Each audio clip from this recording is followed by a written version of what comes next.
And that is so powerful if we can just grasp that, man. That's good. That's good. Jesus, Jesus. But he was wounded for our transgression. He was bruised for our iniquities. The chastisement of our peace was upon him. And with his stripes we are healed. Jesus, what love is this? Here's a scenario for you. What if someone who you knew was headed for pure destruction? I mean, pure, just chaotic destruction. And because you love them, your ultimate goal was to save them. Listen up. What would you do? What would you do if the only way you was to save them was to die a horrible, embarrassing, painful death? Now let's say you did that. Let's say you died that horrible, painful death, and that person that you just saved, because you love so much, just despised you, talked bad about you, backstabbed you, just act like you never even existed. What would you do, man? What if that person just talked so much trash, just laughed at people who loved and believed what you stood for?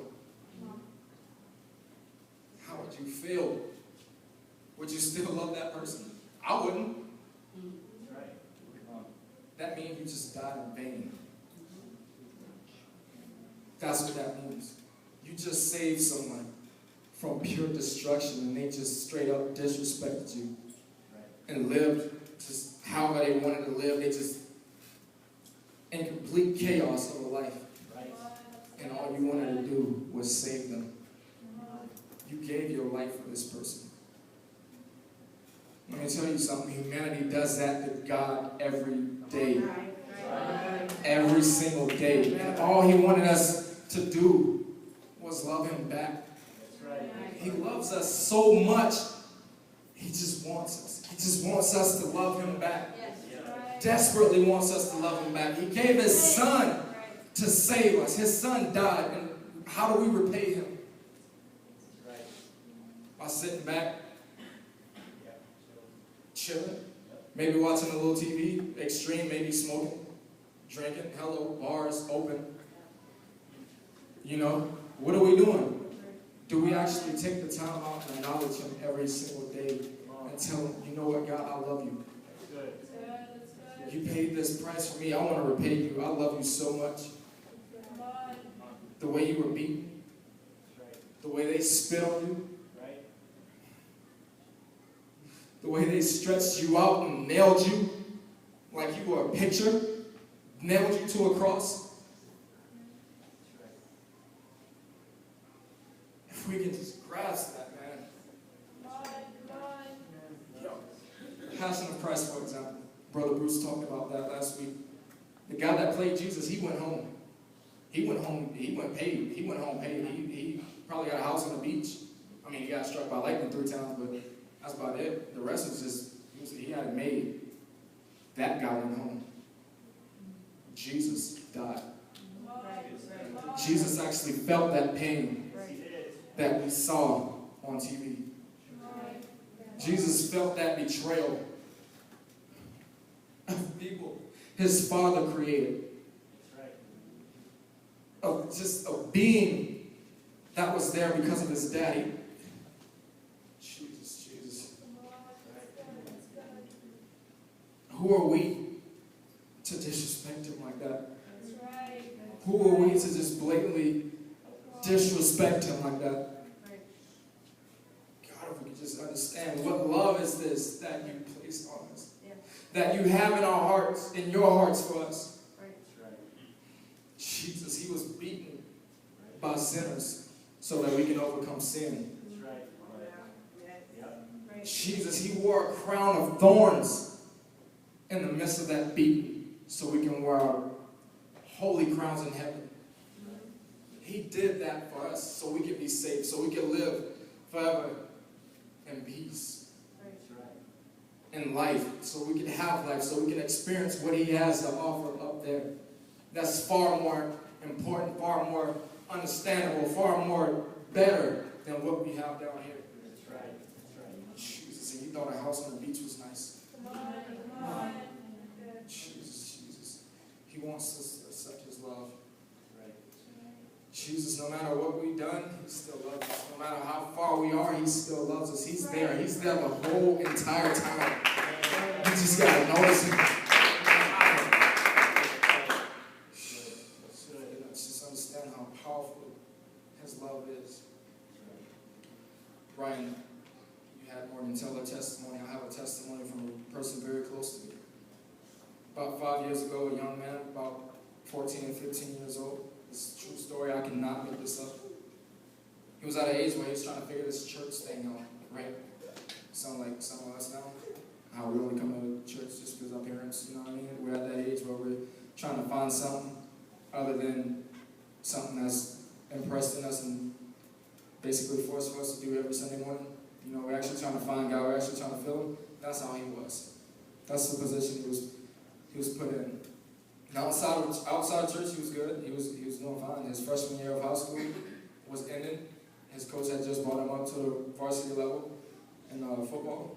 He was a drummer. Shout out to all the drummers. And his family slowly started to find the truth about this church he was going to, about his home church, about the church he grew up in from a baby. The pastor had a bunch of secret sin in his life. Money was being fumbled with, stolen. The first lady was terribly mean. The pastor's wife was just rude. And the pastor was charged of molesting the girls in the church. His sister being one of those girls. This guy was starting to get torn up inside. I'm talking pain that he never experienced in his life was coming to him, and it was going to be more and more. He didn't even notice it. He starts to slowly try to wean himself away from the church life because he thought it was just all becoming a lie. He thought it was hopeless. It was useless. What is he to do? The man that was leading his life, his pastor, who was dirty. He was doing all this sin, all this sinful stuff that he preached about every single Sunday. He was doing it. He felt like it was a lie. Like, what, is this even evil that we're talking? Like, what is this? I've been lied to this whole time.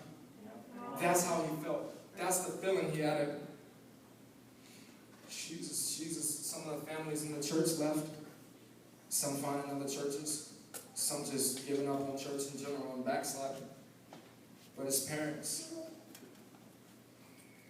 tried so hard to hold on and decided to stay a little longer. He began to get confused. His friends started asking his pastor, or why his pastor was on the news for something so horrible. Why was his pastor accused of these things? Explain this. I've been in your church before. He hugged me. His dirty hands touched me.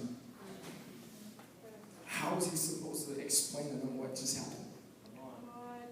He was hurt, man. He was bruised, emotionally scarred. Jesus. On top of that, he was thrown up under the bus by having to play the piano every Sunday morning. While everybody's in the church, he's making a fool of himself because he doesn't know how to play. The piano player had just packed up and left because she found out what was going on. He felt abandoned. He was gone. He had nobody to trust. He had his parents, but who's close to their parents at 14 and 15? I mean, seriously. Besides the perfect ones, of course. But he was confused. He was lost. He felt lost. One Sunday morning, he built up the courage to ask his parents on the way to church, when is it our turn to leave? Everybody's leaving us. When is it my turn? When is it our turn to get out of this hellhole? I mean, of course, he didn't say that because his parents probably would slap him in the face. But his mom chuckled a little bit and just said, just know that while you're up there and I nod my head at you, just pack the keyboard up and let's go. We're done. We're out. That Sunday was the last Sunday.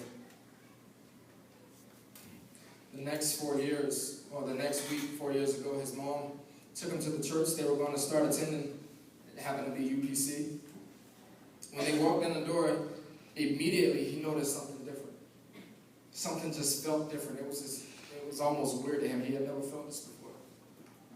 Then this lady comes up to him out of her back and just comes up to him with this big grin on her face or a smile. Hi. How are you? Just cheesing. And he's like, who is this lady? Why is she smiling at me like that? And then the next few words hit him so hard. She said, I'm the pastor's wife. He didn't know that the pastor's wife could be that nice. He grew up knowing nastiness coming from the pastor's wife, rudeness. Just, I don't even know how to explain it. Just emotionally not there, basically. She didn't care about him. Didn't care about the youth. She had a few ladies' meetings once every Sunday, or once a month every Sunday. But she didn't care. And this lady cared. This lady actually cared. She showed him the compassion he needed to see at that moment. Then he gets a little confidence and he gets a little comfortable, so he walks in, checking out the place. All right, they're remodeling. That's what's up, that's what's up. Then out of the back comes this guy, about 6'2". And he looks at him and he's like, wait, I know him. That guy used to go to his church a couple years ago. And he left way before all this started, way before all these rumors and everything took place. He left, he just up and left. And then he found out that that guy was a youth pastor. And so he's like, oh man, that's pretty cool. So he develops a relationship with this guy, and he's talking to him, and he begins to get close to him, and then all of a sudden that just changed one day when the youth pastor's dad died. Granted, he never really knew his dad like that, but it just brought up some feelings in him that he just couldn't explain, that he never knew he could feel. He was confused, he was scared, he was emotionally stressed, and he just backslid. He didn't know what else to do. This tore that young man apart. He was just found something that he could cling to. Someone that he could trust, someone that he could build a relationship. This person just up and left. God, what are you doing? Another leader, supposedly under you, just walked out of my life. Basically called you a liar. Just gave up trust in you, man. Like, how am I supposed to trust you when the person I looked up to for so many years just walked away like it was nothing? Granted, this guy was hurt, but the young man saw that in a whole other light. He didn't see the hurt that this man was going through. He saw the fact that he just abandoned God. So now he's thinking to himself, God, what is this? Why is this happening to me? I feel like I should leave now. I have no one else here. I'm the oldest. Everyone else is, 12, 11 years old? I can't relate to them. Who am I going to talk about stuff I like? Who am I going to relate to? Who am I going to ask about love? I can talk to my dad, but who am I going to talk to about personal things that I can't share with my parents? Things that I'm too ashamed to ask my parents. I had this relationship with this man. What am I going to do? So this young man, he's just confused. His life feels like it's in a wreck. Then all of a sudden, he just becomes numb to God. He becomes spiritually numb. He just becomes to sit there in church. Everybody's passing out on the floor, just crying out to God. He's just sitting there. Or sometimes he would be on a keyboard, just sitting there, numb. This numbness came into his heart. He didn't feel God anymore. So he just pushed him away. God, you're not going to touch me. I'm not going to talk to you. Simple as that. You don't care enough about me. I'm not going to care about you, man. I'm hurt here, man. And you're not going to come and at least talk to me? I'm bruised, I'm heartbroken. This man just walked out of my life. My pastor just did some unspeakable thing, and you're just going to leave me alone? Okay. I'm just not going to talk to you. So time goes on, and things get a little bit better for this young man. He gets a job. He finds a job. The lady's super excited to have him on the team. Yes, we love your attitude. You're so nice. You're so handsome. Let's go. You know? He's like, all right, cool. She schedules a orientation for him the next day. So he goes there to the orientation and she stops him and she goes, I'm so sorry. We just can't have you. I don't know what it is, but something feels, it just doesn't feel right. It just don't feel like you could be here anymore. You don't seem like I don't know, something's not right. When I hired you, I felt it. But I just put on a smile just to kind of cover it up because I thought I was being biased or a little bit of prejudice, so I just went along with it, but we just can't have it, man. I'm sorry. So this young man goes, okay. 3 big things that made him happy, that actually made his day, just got destroyed. He still doesn't feel anything from God. Everything was just ripped out from under him. He's hurting. He's mad. He's angry. He has anger in his heart. He's mad at God. He's not mad at anybody else. He wasn't mad at her. He's mad at him. All this stuff is happening and he just doesn't seem to talk to him. He just says, I just want you to just say something to me, man. Just touch the back of my neck or something, man. Just give me goosebumps. Something. But it never happened. The next week was time for college and career camp, and if he would have started a job, he wouldn't have gone. So he began to tell his mom the story, and she goes, well, now you can go to college camp, right? All right, I guess. So she goes and she calls the pastor's wife, and they start talking. Oh yeah, he can go now, Cool, whatever. And so he goes back to his room, and he just breaks down. He starts to cry, he starts to weep. Everything that he ever loved was coming, just crumbling in front of him. And just gone with the wind. Just gone. And he's sitting there. He's weeping on his floor. She doesn't know it. She's in the kitchen on the phone. He's in his room weeping on the floor. And then all of a sudden he says, all right, I'll tell you what, I'm going to go to that camp. But if you don't touch me, I'm done. Yeah, I'm going to go to church every Sunday, but when I move out the house, I'm done. They ain't got to worry about me. They can find another keyboard or piano player or whatever. I'm done. I'm sick of this, man. Like, he's having this conversation with God. This isn't just him talking to himself. He's talking to God about this. He says, if you don't touch me, I'm walking away. He basically gave God a last chance to restore him. And on his way to the campground, his mom and his pastor's wife is in the front seat, they're laughing and joking, and he's in the back seat planning a life without God. He already has in his mind that he's done. God isn't going to touch me. I'm done. Peace. I'm going to go to this camp, have a little fun, talk to some girls. Hopefully they're cute. I'm done.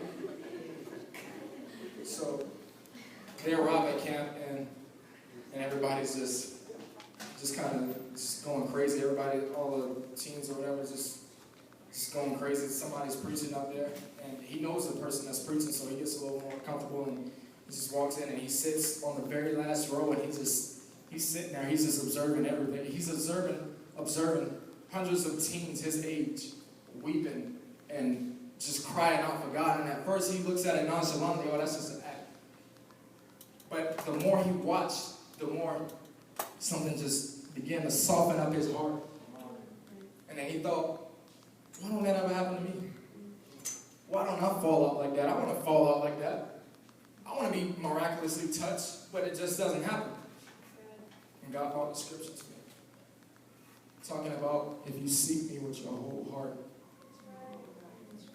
you'll find me. He promised us if we seek him with our whole heart, we will find him.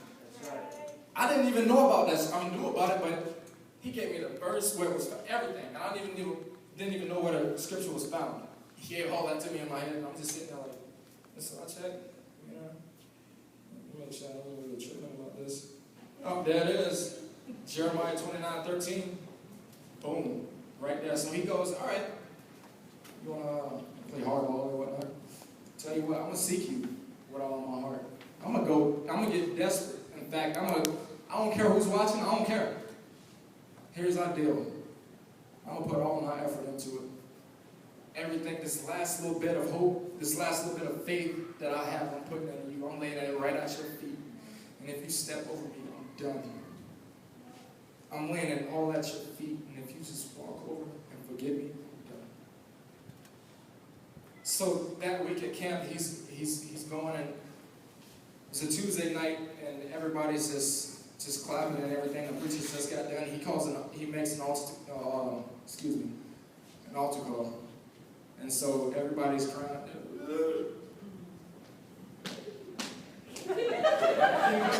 Like it's just like, you know how you get when you cry out and everything, your face is all like, But, so he goes and he's like, you know what? I'm gonna step on up. So he gets a little closer to the altar and he just stands there and he's just looking around for a little second. And then all of a sudden he feels this pulling. No one's pulling him, he's feeling it. It's not physically like somebody's pulling it, no, he just feels it in his heart. Walk a little closer. Come out here where I am. Come on. I'm here, you're there. You said if you seek me, or if you try to seek me, but you're not trying, you're still right there, I'm right here. It's a thin line right there where that little pew is, and I'm right here. Just cross that line. My dad used to say, as a little kid, cross that line, you're behind his mind. He meant it. So during this testimony, that's all I could think. I'm like, wow. So he goes, all right, come on.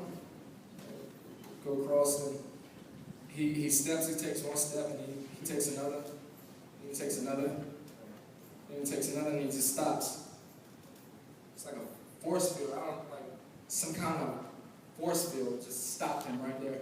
And somebody began to just lay hands on him. Oh, Lord, bless him. Jesus. Then they walk off.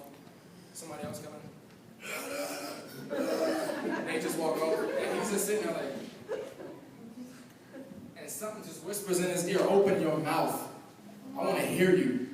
I want to hear you surrender to me. Open up. Open up. I want to hear it come out of your mouth. God, I'm yours. I want to hear it. And he's just sitting there the whole time. He's just like, Jesus, Jesus. He's like, no, open your mouth. I want to hear you. So after about 5 minutes, he finally says, Jesus, I'm done. I can't take this no more, man. I'm done. I'm sick of this hurt I'm feeling, man. He's not caring who's around him. He's not looking around like, oh my God, who's seeing me? He says, I'm done. I give up. I'm done. You have me right where you want me. Touch me now. I desperately need you. Jesus, that moment he became hungry. Right. And hungry people do desperate things. Amen. Right. He began to desperately cry out for God, and he began to, God, please help me. I'm sick of feeling like this. Just need a touch.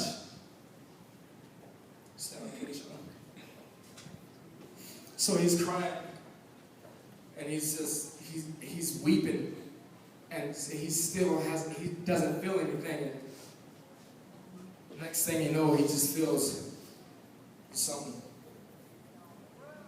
And he opens his eyes a little bit, and he doesn't see anybody around him. Everybody's just on the floor, they're falling out. Everybody's literally laying down around him. And so he closes his eyes again, and he keeps crying, and he keeps pressing and pressing and pressing. And the next thing you know, something else just goes on that side. So he's like, who does this keep bumping into me? Like, what is, I'm about to get mad. Like, seriously. Like, what is it? Bump into me one more time. So then he starts focusing in a little more and a little more and a little more, and he starts pressing. He's like the lady with the issue of blood. He starts pressing through all this emotion that he has. She had to deal with all the people. She's pushing through, she's falling just to get a touch. This man is pushing through all this emotion, all this hurt, all this anger, just to get a touch. Next thing you know, at that moment, it just felt just a warm embrace. I can't even begin to explain how this embrace felt. At that moment, the young man peeked his eye open. Didn't see any arms around him, but the feeling was still there. He didn't see anybody, but the feeling of somebody just like this was still there. And at that moment, he just heard a little whisper. I was here the whole time. You just ignored me. I was right here. Every situation you went through was me knocking. See, God is a gentleman. He's not going to just kick down the door to our life. He just sits there and he knocks. I'll just wait till he come home. I'll just wait till he wake up, because he probably not sleeping. In our situation, we're probably in life just sleeping on God. He just waits. And then he begins to say, I touched you because you answered. Because you opened the door to your heart and welcomed me in. This whole time was just me knocking. And you went to everybody, you looked everywhere, you looked here and there, you looked to this person, that person. You put your trust in them, and you just left me standing here. I could have came in your life a long time ago if you would have just turned around and noticed me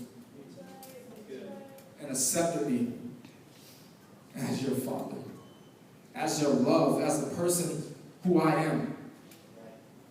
If you just would have turned around and looked and opened my call, or opened the door for my call.